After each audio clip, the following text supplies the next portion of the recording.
Olá a todos, amigos e irmãos da Liga Espírita do Estado de São Paulo.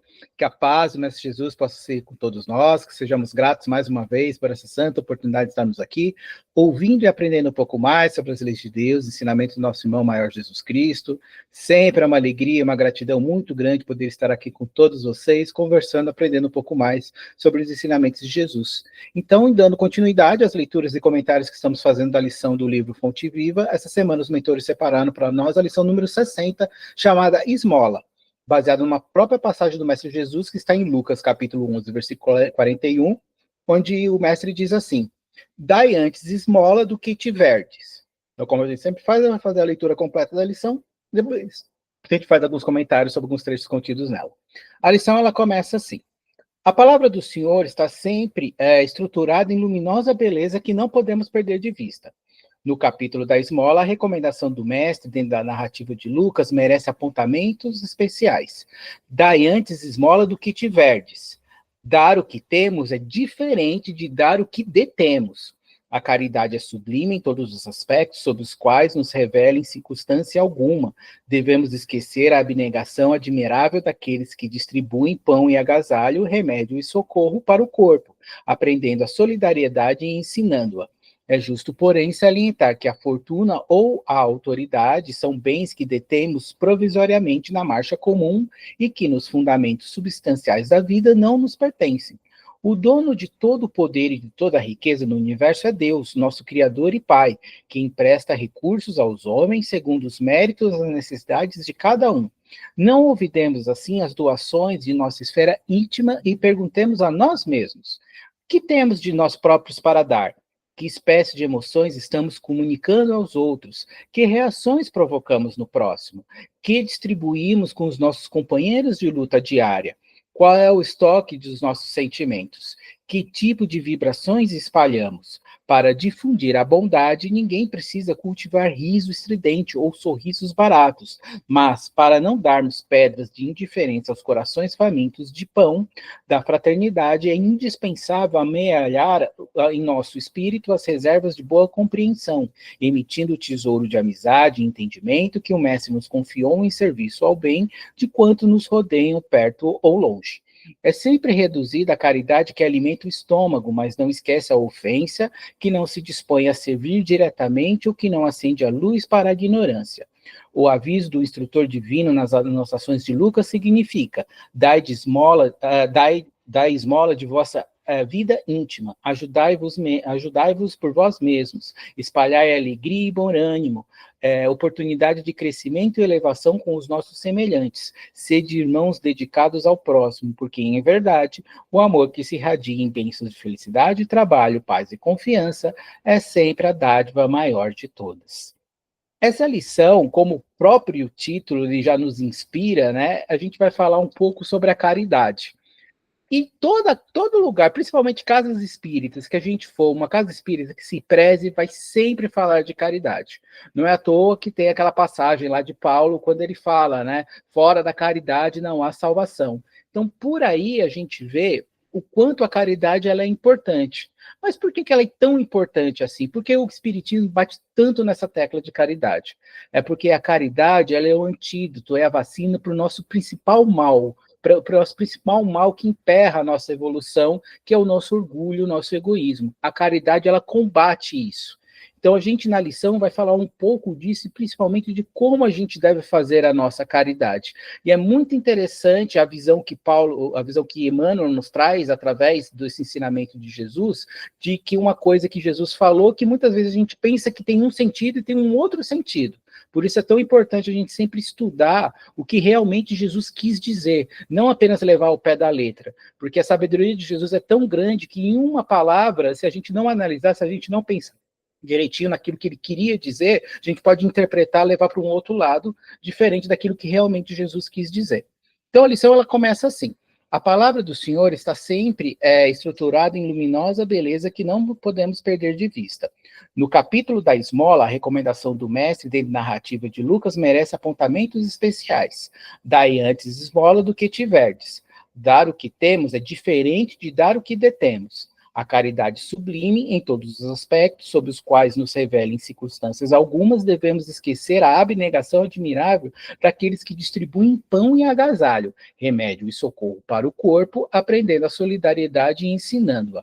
É justo, porém, salientar que a fortuna ou a autoridade são bens que detemos provisoriamente na marcha comum e que, nos fundamentos substanciais da vida, não nos pertencem. O dono de todo o poder e de toda a riqueza do universo é Deus, nosso Criador e Pai, que empresta recursos aos homens segundo os méritos ou a necessidade de cada um. Então, eu vou analisar primeiro essa parte aqui que Emmanuel nos traz nessa lição. Quando a gente vai estudar o que é caridade, o Espiritismo vem ensinar para nós que existem dois tipos de caridade: a caridade moral e a caridade material. A caridade material, como o próprio nome diz, está em tudo que nós oferecemos, onde existe o elemento material nessa oferta que damos ao próximo.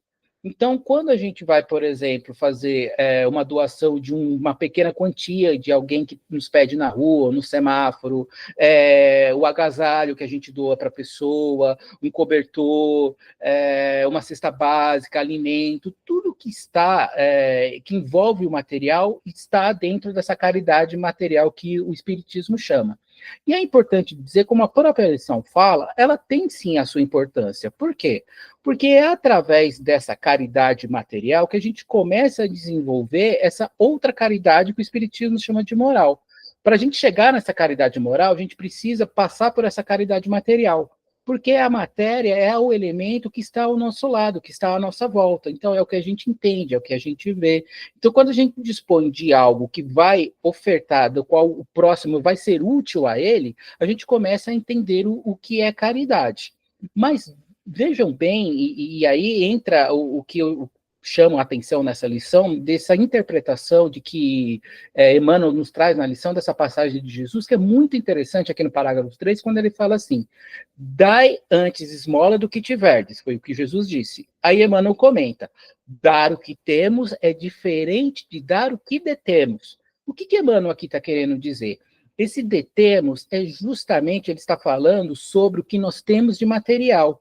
O que ele quer dizer aqui é o que nós detemos, é o que a espiritualidade fala, aqui depois no outro parágrafo, que é aquilo que é emprestado por Deus para nós. Porque lembremos sempre, tudo aquilo que nós temos de material, que é nos dado, que nós conseguimos aqui materialmente falando, na verdade, quem é o dono, como a própria lição fala aqui, é Deus. Então, ele nos emprestou de acordo com aquilo que nós temos que passar, com aquilo que nós temos que fazer, como um elemento para ajudar a fazer com que a gente cumpra da melhor maneira aquilo que nós comprometemos lá na espiritualidade. Então, não é por acaso, ou por mérito, ou porque a gente tem o olho verde que Deus deu para a gente. Não. Existe um porquê, existe um motivo. E como a gente sempre estuda, quanto mais aquilo que eu tenho, seja do que for, nesse caso material, mais será cobrado de mim, mais eu tenho responsabilidade por isso. Então, é importante a gente examinar esse elemento da qual que é muito importante, que Emmanuel nos traz essa reflexão no que nós detemos. Então, quando a gente oferta algo de material, é como se a gente pegasse lá um pouquinho desse que Deus me deu e eu pegasse desse pouquinho e distribuísse para outra pessoa. Então, na verdade, não é meu. É algo que Deus me emprestou, e aí, como agora, nesse momento, está sobrando, não vai me fazer falta, eu vou lá e oferto para outra pessoa. Como está sendo dito, ela tem sim a sua importância, porque nós estamos diante de elementos materiais e, às vezes, e para muitas pessoas, falta o mais elementar, o mais básico. Às vezes a pessoa não tem um cobertor, às vezes a pessoa não tem uma roupa, às vezes a pessoa não tem um alimento para aquele dia, às vezes a pessoa não tem qualquer dinheiro que possa comprar algo da qual ela necessita. Então, a caridade material, ela tem sim a sua importância. Porém, existe uma caridade muito mais meritória aos olhos de Deus, que o Espírito chama de caridade moral. E essa caridade moral, a lição aqui nos ensina, que ela está atrelada justamente ao que nós temos, ao que nós realmente possuímos. Aí, Emmanuel, ele continua a lição falando justamente sobre isso, quando ele fala assim: não olvidemos, assim, as doações de nossa esfera íntima e perguntemos a nós mesmos: que temos de nós próprios para dar? Que espécie de emoção estamos comunicando aos outros? Que reações provocamos no próximo? Que distribuímos com os nossos companheiros de luta diária? Qual é o estoque dos nossos sentimentos? Que tipo de vibrações espalhamos? Veja bem, então, na verdade, a caridade moral, o que que ela é? Ela está nos pequenos gestos que ofertamos às outras pessoas daquilo que nós realmente temos. Por quê? Porque quando nós falamos da caridade material, querendo ou não, a gente doa aquilo que a gente sobra. De repente, aquele alimento daquela marca que a gente não consome, aquela roupa que a gente não usa ou que não serve mais, às vezes aquela quantia que não vai nos fazer falta. Então, geralmente, é isso que a gente doa. E a caridade moral, não. Então, quer dizer, essa caridade material, então, ela está atrelada àquilo que eu já tenho, aquilo que eu possuo, ou como a lição fala, aquilo que eu detenho. A caridade moral, ela vai além. Por quê? Porque ela está ao alcance de todos. Todos podem fazer. Desde essa pessoa mais afortunada materialmente falando, desde a pessoa que não tem nada. Está ao alcance de todos. Por exemplo, tem uma lição do Fonte Viva que, infelizmente, eu não vou lembrar, mas que Emmanuel fala que, por exemplo, a pessoa que está atrelada a uma cama por algum tipo de doença, ela pode ser caridosa. A partir do momento que ela recebe lá uma visita e ela recebe com amor, com carinho, com gratidão por estar recebendo aquela pessoa, ela está sendo caridosa. A Alice, que quem participa do nosso estudo de espiritismo, a Alice trouxe um testemunho legal no começo das nossas aulas, quando ela falou de um rapaz em estado de rua, né, do qual ela sempre encontrava quando ela ia levar o filho dela na escola. E aí, um belo dia, esse rapaz chamou ela, chamou a atenção dela. E até ela achava que era para pedir alguma coisa. Aí ele falou para ela, olha, o cadastro do tênis do seu filho está desamarrado. Olha o que poderia acontecer. O menino poderia pisar ali no cadastro, tropeçar, cair e se machucar. Olha o que o aviso que ele fez evitou. Então, perceba que é isso que é caridade. Ela está nos pequenos gestos, como foi esse que eu citei agora, como um ouvido amigo, como um abraço, como um sorriso, como um bom dia, realmente desejando um bom dia, com um gesto de favor que a gente faz para uma pessoa, às vezes, que necessita. Então, isso está ao alcance de todos, não depende daquilo que nós aquilo que nós estamos, aquilo que detemos, como fala a lição, mas sim do que verdadeiramente nós temos. Que é isso, muitas vezes o que a gente tem, o que a gente pode fazer? É esse abraço, é esse sorriso, é essa atenção, é esse ouvido amigo. Então é isso que é a caridade moral. Por isso que ela é mais valiosa aos olhos de Deus, porque ela não depende daquilo que a gente tem de material, mas sim do que a gente possui da nossa moral, daquilo que nós somos realmente, daquilo que nós dispomos em relação ao próximo. Então, por isso que ela está ao alcance de todos. Então, é importante a gente estar analisando como nós estamos realizando essas ações perante as outras pessoas. O quanto nós estamos fazendo. Lembremos sempre, não é resolver o problema das outras pessoas. Até porque a gente mal resolve o nosso, quanto mais o dos outros. Mas, assim, Emmanuel, ele tem uma lição que é a lição 108 do Fonte Viva mesmo, é a lição, acho que um pouco de fermento. A gente até já estudou ela, mas há muito tempo, que Emmanuel ele fala que um gesto no bem que a gente faz em favor da outra pessoa, não tem como a gente medir o quanto aquilo mudou o dia da pessoa. Mas tenhamos a certeza que se a gente fez o bem e demos o nosso melhor, a gente plantou algo ali. E ali vai florificar, e ali vai fazer a diferença. Muitas vezes é um empurrão que a pessoa precisava para ela ter um dia melhor. Não tem como a gente saber disso, se realmente o bom dia que a gente deu resultou mesmo num bom dia para a pessoa. Mas nós fizemos a nossa parte, e é isso que a espiritualidade espera.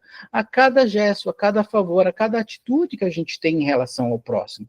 Por isso que ela é tão importante, por isso que ela é o antídoto, a vacina para o egoísmo. Por quê? Porque toda vez que eu faço um favor para outra pessoa e eu faço de bom grado do meu coração, eu estou saindo um pouco do eu aqui, de me preocupar apenas comigo mesmo, com minhas coisas, com as minhas situações, e estou fazendo algo em favor do próximo. Então, eu estou saindo um pouco desse meu egoísmo e do orgulho, estou começando bem devagarinho, dando os primeiros passos para aquele ensinamento que Jesus deixou. Faça para o próximo aquilo que gostaria que fizesse para você. Então, é isso. Então, perceba o quanto nós estamos ganhando, o quanto nós estamos evoluindo com isso, com esses pequenos gestos. E às vezes não é nada demais. O que tem demais a gente dar um abraço numa pessoa? O que tem demais a gente dar um sorriso? Para a gente, às vezes é uma coisa tão insignificante, mas para a pessoa é aquilo que ela necessitava. E quando nós estamos fazendo isso, estamos praticando mais o bem, estamos ajudando a espiritualidade a espalhar o bem à nossa volta. A gente não vai conseguir mudar o mundo por completo, mas o nosso quadradinho, as pessoas que estão à nossa volta, a gente pode ajudar com o que está ao nosso alcance. É isso que a espiritualidade espera da gente. Ela não espera muito mais além disso, porque ela sabe que nós temos as nossas responsabilidades, nós temos nossas obrigações, nós temos as nossas dificuldades. Mas quando a gente deixa um pouquinho de lado isso e se coloca no lugar do próximo e faz para o próximo aquilo que gostaria que fizesse para nós, a gente está ajudando nessa missão, nesse trabalho da espiritualidade de espalhar o bem por aí, para que um dia a Terra seja um planeta melhor. Aí, já caminhando para o final, Emmanuel continua a lição falando assim: para difundir a bondade, ninguém precisa cultivar riso estridente ou sorrisos baratos, mas para não darmos pedras de indiferença aos corações famintos de pão de fraternidade, é indispensável amealhar em nosso espírito as reservas de boa compreensão, emitindo tesouro de amizade e entendimento, que o Mestre nos confiou em serviço ao bem de quanto nos rodeiam, perto ou longe.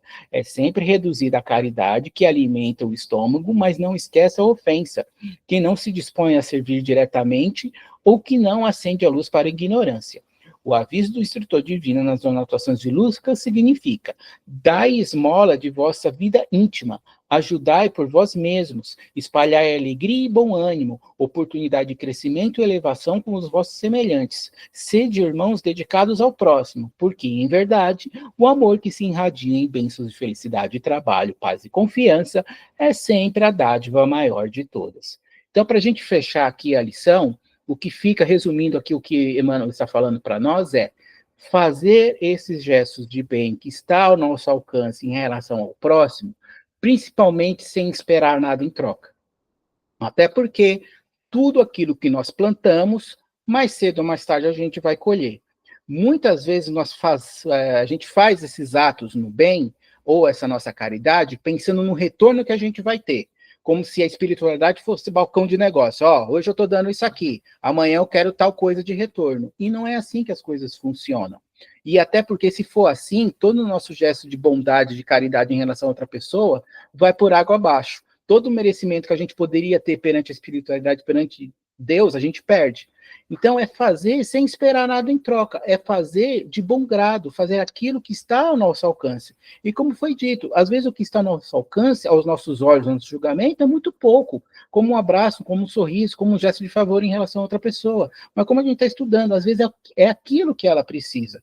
Então, a gente não precisa se preocupar se a pessoa vai agradecer, se a pessoa lá na frente vai reconhecer, se ela mais na frente ainda, ela vai me ajudar, porque como eu estou ajudando ela hoje, ela vai ter essa obrigação de me ajudar numa próxima oportunidade. Não. É fazer de bom grado, fazer o que está ao nosso alcance. É como se a gente doasse para o outro e doasse para a espiritualidade, doasse para a vida. E esperar que mais cedo ou mais tarde isso a gente vai ter de retorno, porque é o bem que eu estou plantando. Então não tem como eu colher uma coisa diferente. Um exemplo que eu posso dar, meu particular, por exemplo, eu estou tentando, né, na medida do possível, porque nós vivemos em São Paulo, então sabe como que é a loucura, principalmente o trânsito, mas na medida do possível, eu estou tentando, quando eu vejo um pedestre que precisa passar, atravessar uma rua, mesmo ele estando fora da faixa, quando não vejo que vem carro rápido atrás de mim, eu paro e deixo ele passar, né, faço o sinal para ele passar. Aí eu tenho percebido que quando sou eu o pedestre, vira e mexe, quando eu vou andar e eu preciso atravessar a rua, tem várias pessoas que estão parando para eu passar. Será que é coincidência isso? Então, isso é um exemplo daquilo que a gente faz e que a vida nos traz de volta, ela nos dá de retorno. Então, não precisa a gente se preocupar com o retorno que a gente vai ter. Eu estou plantando, eu vou dar o meu melhor, aquilo que está ao meu alcance. E tenho certeza que quando for o momento de eu receber, que eu precisar daquilo, talvez não venha do jeito que eu acho que deveria vir, ou não, talvez não venha da pessoa que eu achava que deveria fazer, mas tenho certeza que vai vir. Então, não precisa me preocupar com o retorno, se eu vou receber, se lá na frente eu vou ter aquilo que eu estou fazendo hoje. Não, é porque é lei de Deus, é lei natural. O que eu faço, o que eu planto hoje, eu vou colher amanhã. Então, não preciso me preocupar. O que eu preciso me preocupar é justamente o que Emmanuel fala aqui no final. O quanto eu estou colocando nas minhas atitudes, nas minhas atividades com o próximo, o quanto eu estou colocando de trabalho, de paz, de confiança, o quanto eu estou inspirando as pessoas esses bons sentimentos, o quanto eu estou dando realmente do meu melhor, do que eu posso fazer. Eu estou fazendo meio que, já que eu vou ter que fazer, eu vou fazer. Ou não, eu realmente estou fazendo de bom grado. É isso que eu preciso prestar atenção. Quanto mais eu estiver fazendo de bom grado, dando o que realmente eu tenho, mesmo que ao meu julgamento seja muito pouco, eu estou ajudando a espiritualidade nesse trabalho de espalhar o bem e de ajudar as pessoas que estão à minha volta. Como foi falado, eu não tenho como medir o quanto essa minha atitude realmente ajudou a outra pessoa. Mas isso também não me importa, não tenho que me preocupar com o resultado daquilo. Eu tenho que fazer o que eu tenho de melhor, ofertar ao próximo o que eu tenho de melhor, o que eu posso fazer naquele momento. E aí deixar para Deus a espiritualidade, que ela vai fazer com que aquilo se expanda, fazer com que aquilo cresça na medida do possível, de acordo com a necessidade da outra pessoa. Isso aí já é com a pessoa, com a espiritualidade e com Deus. O meu trabalho eu fiz, naquele momento, com aquilo que eu tinha, mesmo sendo pouco, eu dei o meu melhor. É isso que a espiritualidade espera da gente. Ela não exige muito mais que isso, não. E a gente fazendo isso, a gente já vai estar ajudando nesse trabalho de esperar o bem e de ajudar ao próximo e sem se preocupar em esperar algo que a gente vai receber. É dar o nosso melhor, aonde a gente estiver, com o que estiver ao nosso alcance, com o que a gente pode fazer. Às vezes é uma atenção, às vezes é um sorriso, às vezes é um olhar, às vezes é um ouvido amigo, às vezes é um tempo que a gente pode fazer no trabalho social, não importa. Aquilo que der para eu fazer, que está ao meu alcance, que eu vá lá e faça e dê o meu melhor, que eu oferte o melhor que eu tenho. E sem me preocupar com algo que eu vou receber algo em troca, porque naturalmente a própria vida, quando julgar necessária, ela vai trazer de volta tudo aquilo que eu pude ofertar ao próximo. Então esse é o caminho, é isso que a caridade faz e é isso por isso que ela é tão importante para nós, porque a gente sai um pouquinho só do nosso mundo, só da nossa preocupação e a gente procura ajudar ofertando o que a gente tem de melhor em relação ao próximo. É isso que a espiritualidade espera da gente. Então era isso que a gente queria conversar com vocês. Espero que tenham gostado. É uma lição muito importante, onde vira e mexe a gente está sempre conversando de caridade, sempre falando de como a gente pode fazer a caridade, de como a gente deve fazer a nossa caridade, o que a gente pode fazer. E mais uma oportunidade da gente estar analisando como nós estamos fazendo essa nossa caridade. A gente já consegue doar o nosso melhor, aquilo que a gente realmente tem, né? Aquilo que o nosso amor, a nossa bondade, a nossa paciência em relação a outra pessoa, ou a gente só está doando aquilo que Deus nos emprestou, ou a gente nem isso a gente está fazendo. É bom a gente estar analisando uma semana, um período, para a gente estar pensando em como a gente está fazendo, e principalmente se a gente faz de bom grado, ou a gente, no fundo, está esperando receber algo em troca. É algo para uma oportunidade muito oportuna para a gente poder estar analisando e refletindo sobre isso. Espero que tenham gostado, desejo a todos uma excelente semana muito abençoada para todos, e que, se Deus assim nos permitir, possamos nos encontrar mais uma vez na semana que vem. Até lá, então, que Deus Jesus abençoe a todos, fiquem todos com Deus, uma semana cheia de paz e saúde para todos.